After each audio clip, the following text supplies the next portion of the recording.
Beata es Virgen María, quenta minum portasti, Creatorem mundi. Januisti qui te feci, et in aeternum permane Virgo. Ora pro nobis Dominum Iesum Christum.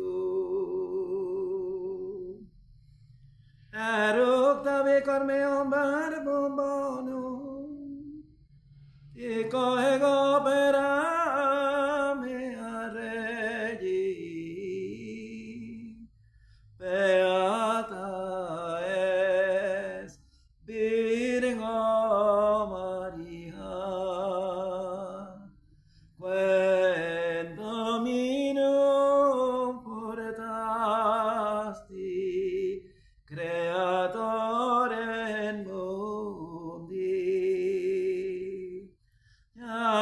Januisti qui te feci, et in aeternum permane Virgo. Ora pro nobis Dominum Iesum Christum. In nomine Patris et Filii et Spiritus Sancti. Amen. Pater noster, qui es in celis, sanctificetur nomen tuum. Adveniat regnum tuum, fiat voluntas tua sicut in cielo et in terra. Panem nostrum quotidianum da nobis hodie, et dimitte nobis debita nostra, sicut et nos dimittimo debitoribus nostris, et ne nos inducas in tentationem, sed libera nos a malo. Amen. Ave Maria, gratia plena Dominus tecum, benedicta tu in mulieribus et benedictus fructus ventris tui, Iesus.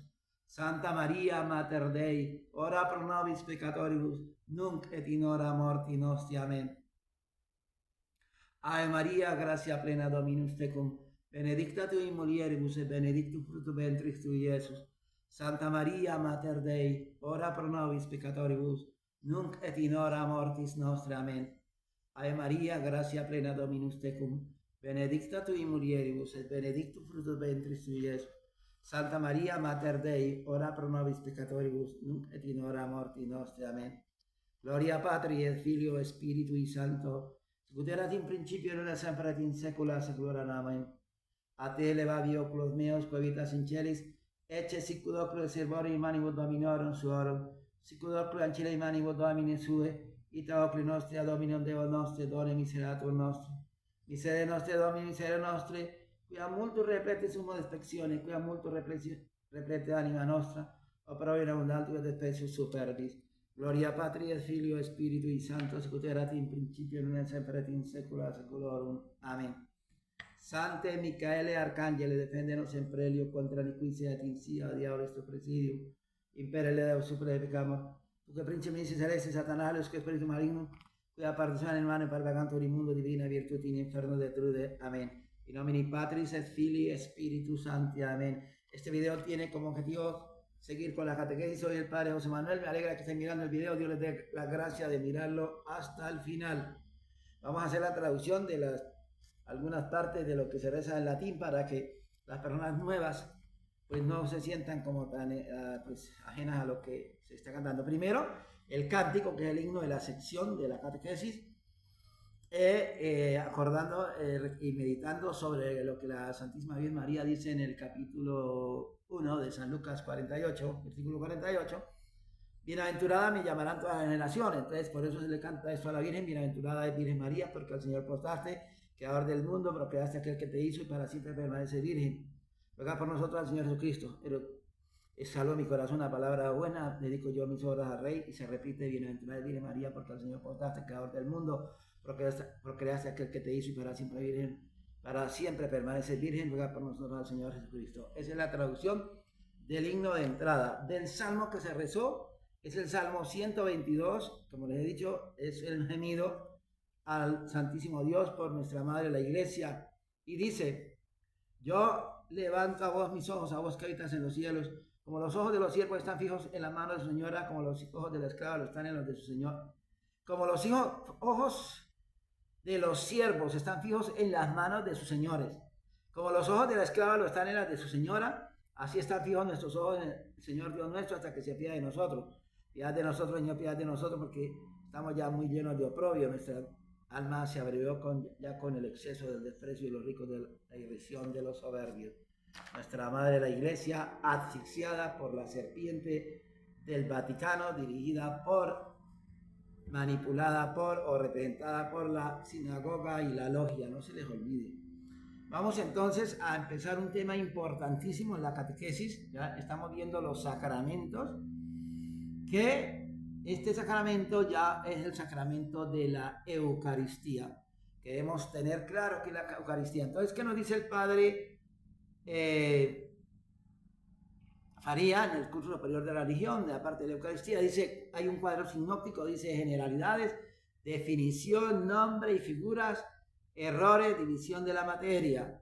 Dice la presencia real, naturaleza y prueba, la promesa, la institución, el uso de la Eucaristía, la tradición.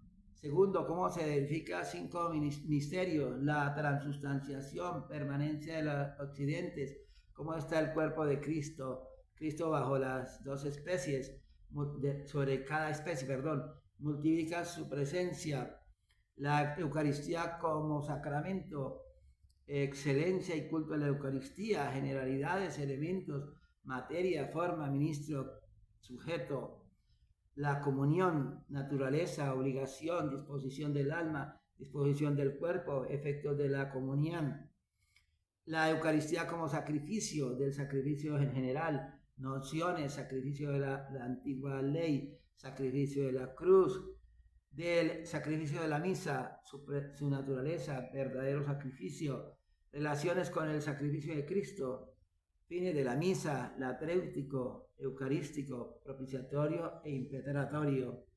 Quinto modo de cumplir esos fines, excelencia de la misa y deberes. Así que el tema es bastante extenso. Yo voy a hacer el video un poquito extenso porque la semana pasada no trabajamos en catequesis, para recuperar este tiempo, y también voy a hacer un poquito acelerado más de lo que ustedes dicen que soy.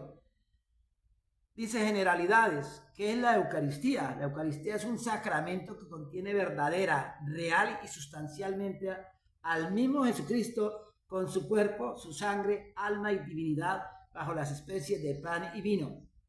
Se dice que contiene el mismo Jesucristo, esto es, al que nació de María Santísima y murió en la cruz, y lo contiene entero, con su cuerpo, sangre, alma y divinidad. Lo contiene verdaderamente y no solo por la fe, porque lo creemos así. Realmente esto es en su realidad y no como mero símbolo o figura. Sustancialmente, esto es, no solo en su poder y en su gracia como en los demás sacramentos, sino en su misma sustancia. Estos 3 términos los emplea el Concilio de Trento para condenar diversos errores bajo las especies de pan y vino, porque es la Eucaristía. En la Eucaristía no percibimos a Cristo, sino solo los accidentes que lo ocultan. Errores.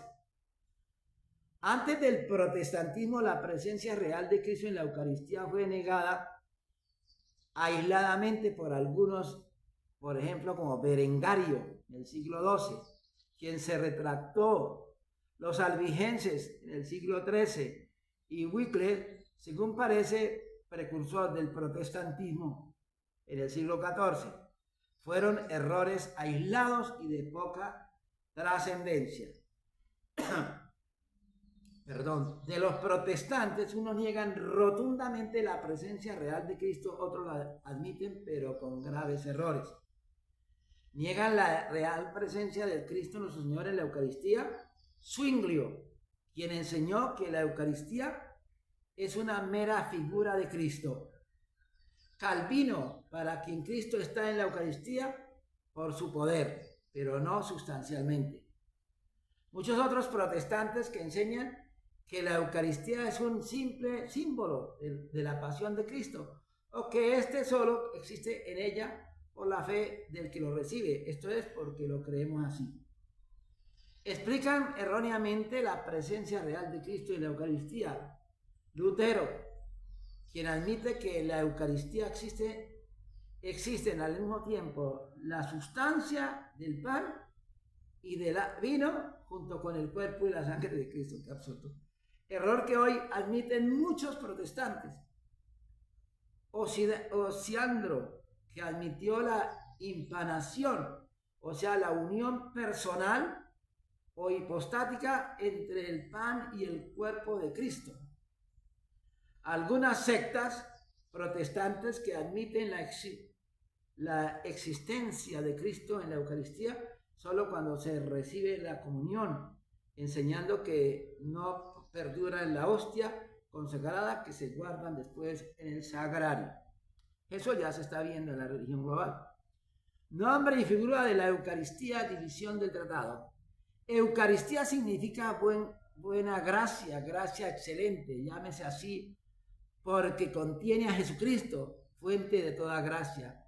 Porque ella damos a Cristo bebidas gracias por su beneficio, por sus beneficios. O sea, en el momento que recibe la Eucaristía, estamos en gracia de Dios, limpios de pecado, y lo que a Dios, como dice, un corazón contrito y humillado, el Señor no lo desprecia, es el mejor obsequio para Dios, es nuestro corazón contrito y humillado para recibirle. La Eucaristía tiene muchos otros nombres, se llama Santísimo o Santísimo Sacramento, a causa de su dignidad. Pan de vida, pan de los ángeles, sagrado pan, por la materia de dicho sacramento. Comunión, que significa comunicación o participación, porque nos comunica o participa el cuerpo de Cristo.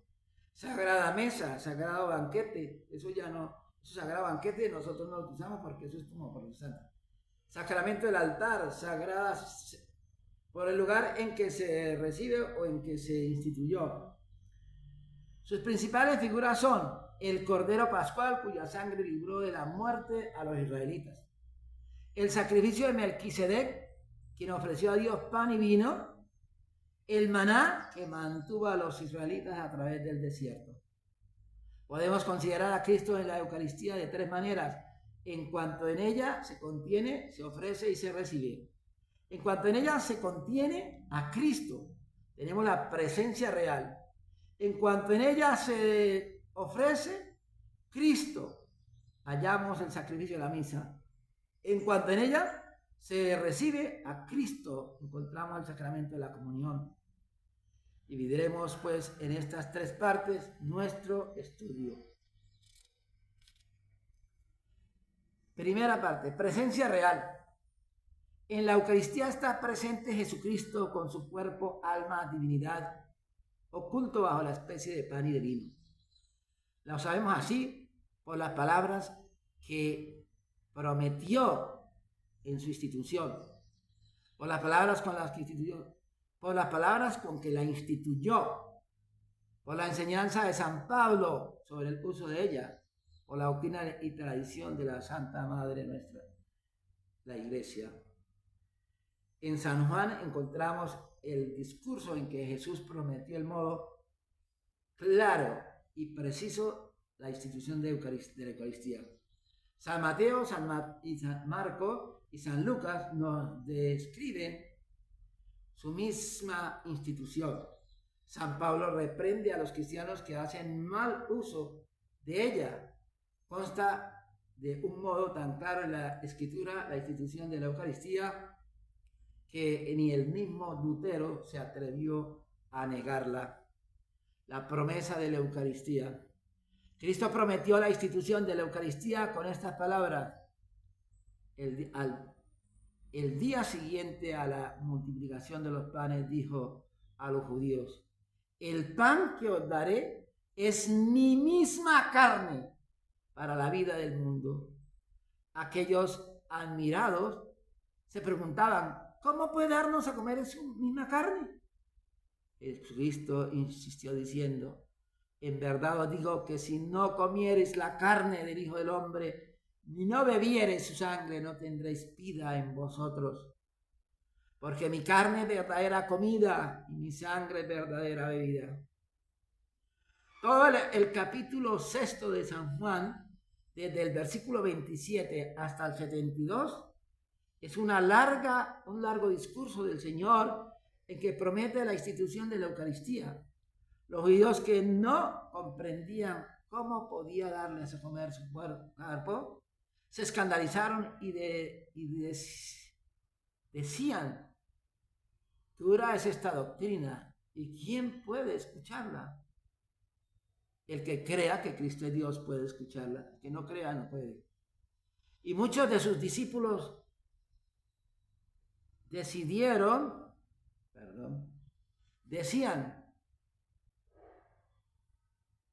muchos de sus discípulos dejaron de seguirlo. Entonces Jesús preguntó a los 12: ¿y vosotros también queréis retiraros? Y San Pedro le dio esta admirable respuesta: Señor, ¿a quién iremos? Solo tú tienes palabras de vida eterna. ¿Ve? Porque creía que Jesús era Dios. Se ve pues que Jesucristo, más bien que rectifica su palabra, permitió que muchos discípulos se le retiraran. Institución de la Eucaristía. Cristo instituyó la Eucaristía de la siguiente manera. En la última cena tomó pan en sus manos, lo bendijo, lo partió y lo dio a sus discípulos, diciendo: tomad y comed, este es mi cuerpo. Tomó enseguida el cáliz con vino, lo bendijo, lo distribuyó, diciendo: bebed todo de él, es mi sangre, haz esto en memoria mía. Así nos lo narra San Mateo, San Lucas, San Marcos.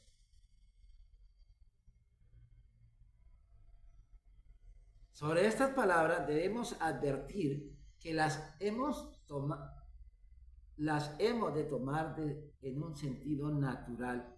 No dijo el Señor: esta es la figura o la imagen o la virtud de mi cuerpo, sino este es mi cuerpo, enseñando con evidencia su presencia real en la Eucaristía.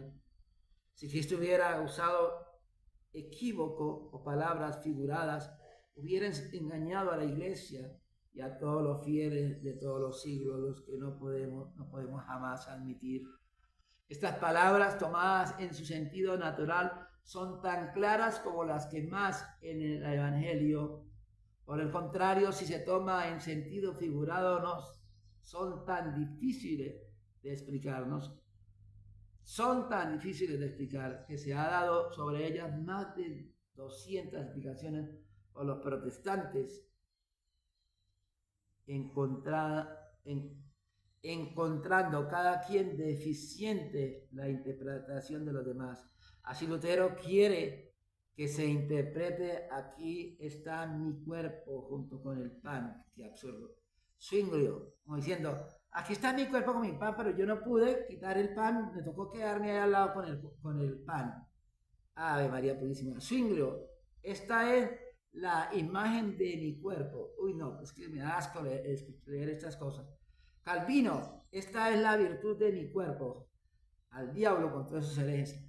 Tales interpretaciones son todas forzadas y desfiguradas en sentido claro, natural de la palabra. ¿Qué quiere decir, hermanos? Que ellos no creen que Jesucristo es Dios, por lo tanto le niegan el poder de convertir un pedazo de pan de almidón, como dicen los enemigos de Dios, en su cuerpo y su sangre, que es imposible para el Señor. Son unos bandidos que no merecen ser llamados cristianos, todos protestantes, son farsantes. Uso de la Eucaristía. Si San Juan nos describe la promesa de la Eucaristía y los otros evangelistas, su institución, San Pablo se refiere al uso que ya en su tiempo hacían los cristianos de la comunión. Por ventura, pregunta a los corintios, ¿el cáliz de bendición no es la participación de la sangre del Señor? ¿Y el pan que partimos no es la participación del cuerpo de Cristo? 1 Corintios 10, 16. En otro lugar, reprocha con encendidas palabras a los que se atreven a comulgar indignamente. Dice, examínese cada uno antes de llegar a comer este pan y a beber de este cáliz, porque el que le come y le bebe indignamente, se come y se bebe su propia condenación en el infierno, por no respetar el cuerpo del Señor. El que come este pan o bebe de este cáliz indignamente, peca contra el cuerpo y la sangre del Rey, de nuestro Señor. Primera Corintios 11, del 26 al 28. Es imposible expresarse con mayor claridad. La tradición y enseñanza de la Iglesia. La doctrina de todos los padres de la Iglesia es clara y unánime sobre la materia. Respecto a la enseñanza de la Iglesia, bástenos decir que la Eucaristía ha sido en todo tiempo centro de culto de la Santa Iglesia Católica y citar estas palabras del Concilio de Trento. Si alguno niega que en la Eucaristía se contiene verdadera, real, sustancialmente el cuerpo y la sangre de Cristo nuestro Señor, juntamente con su alma y divinidad, y por consiguiente todo Jesucristo, o afirma que solo está en él como en un signo o figura, o por su poder, o sea, anatema, condenado, apartado. Además, la presencia real se puede por la fe de los cristianos de 20 siglos y por nuestros milagros, y por muchos milagros.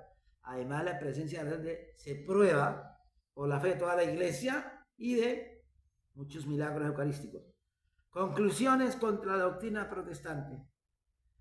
No hay dogma más claramente comprobado en la Escritura Sagrada, sí, ni creencia más arraigada en la Santa Iglesia Católica, ni práctica más incorporada a la vida cristiana desde los primeros siglos que la Santísima Eucaristía. El libre examen de Lutero lleva hasta las más infundidas negaciones. El protestantismo, cuando se trata de defender sus errores, no vacila en afirmar lo contrario de lo que enseña la Escritura Sagrada y lo que la Iglesia Universal creyó y profesó constantemente durante 14 siglos. No cabe comparación contra la doctrina protestante, múltiples, forzadas, contradictorias, perversas, que a la doctrina santa de la Iglesia, una e invariable desde Cristo y los apóstoles. Bendito sea nuestro Señor, que nos permite estar dentro del seno de nuestra Madre la Iglesia. Modo de fijarse la presencia real. En la Eucaristía encontramos muchos misterios.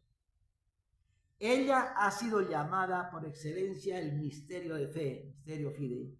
Y el Concilio de Trento nos alerta que ha de ser creído en piedad, con piedad, no escudriñado con curiosidad.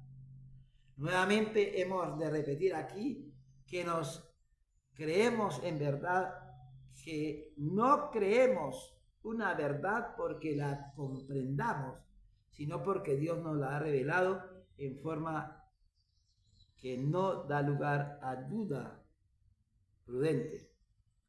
Los teólogos se ocupan de los misterios que encierra la Eucaristía, no para dar de ellos una explicación adecuada, pero sí para probar que no hay en este dogma contradicción alguna con la razón humana. Desgraciadamente no podremos muchas veces seguirnos con su argumentación porque esta supone el conocimiento de los más difíciles problemas de la filosofía.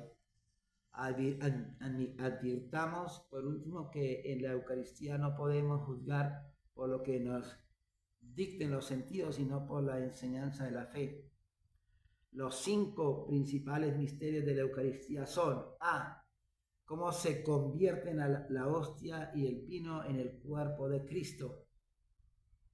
B. Cómo permanecen la acción de pan y vino sin su sustancia. Cómo está el cuerpo de Cristo en la hostia. Cómo está Cristo entero bajo cada especie y cómo está presente a la vez en el cielo y en todas las hostias consagradas. La transustanciación. El primer milagro de la Eucaristía es la transustanciación.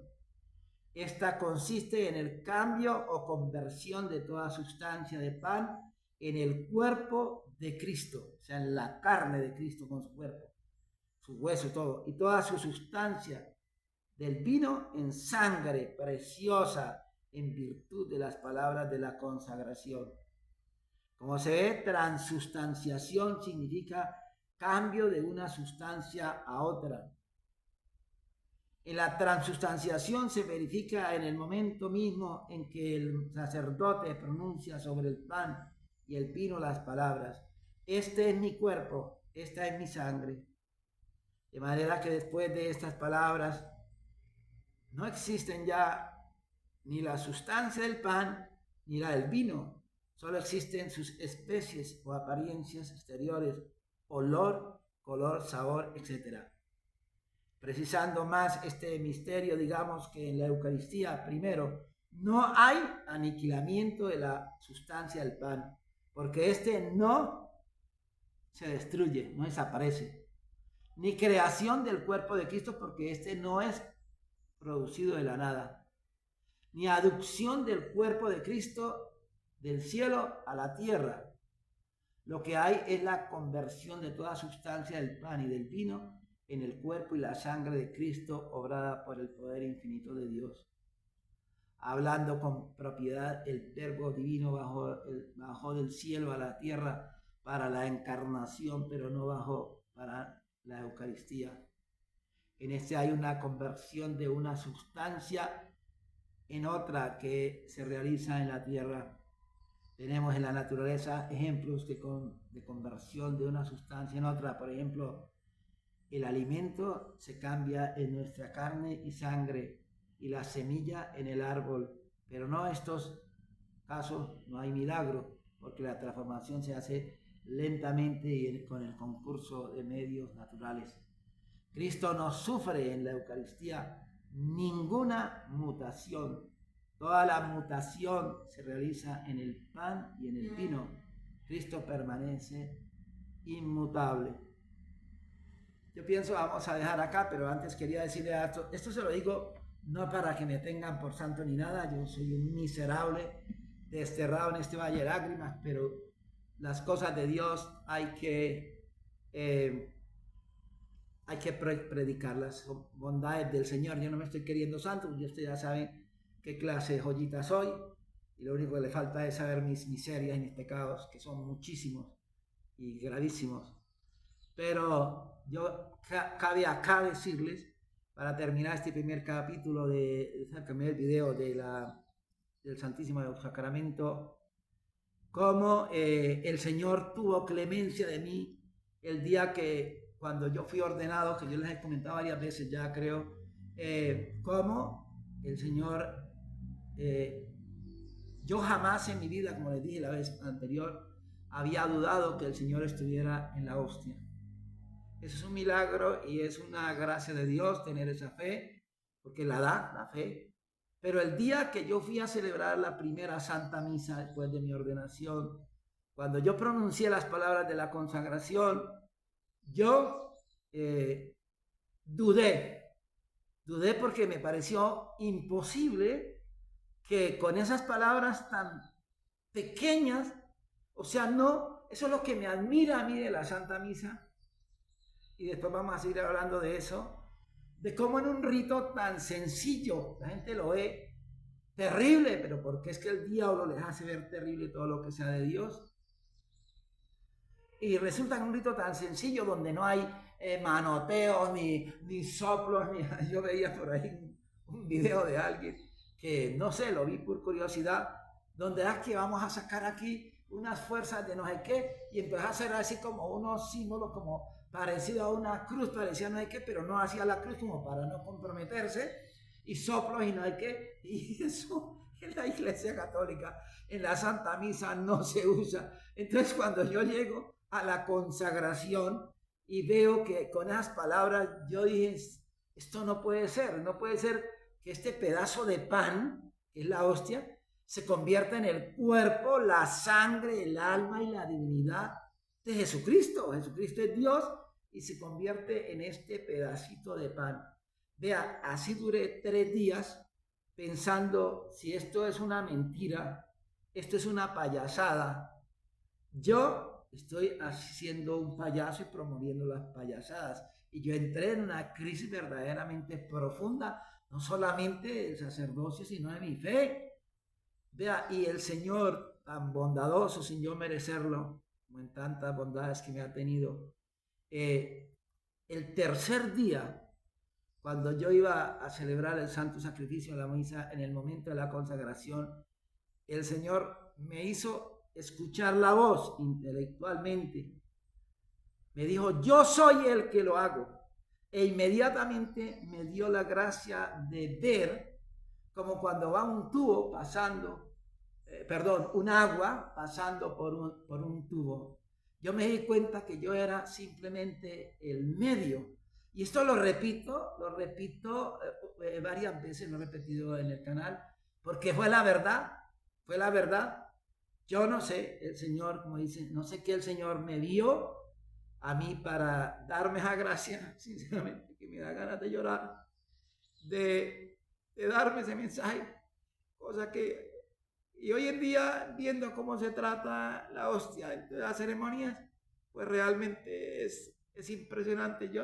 A mí no me da vergüenza llorar, porque si es llorar por ver cómo se destruye el reino de Dios. El Señor ha prometido que bienaventurados todos los que lloran porque serán consolados. De verdad, yo les insto a todo esto es para que permanezcan fieles a la fe de siempre, y que cierren sus oídos y sus ojos a todas esas doctrinas falsas que vienen de Roma. Roma no tiene a Cristo, Roma no tiene la cruz, Roma tiene una serpiente, y esa serpiente quiere podrir completamente la fe católica.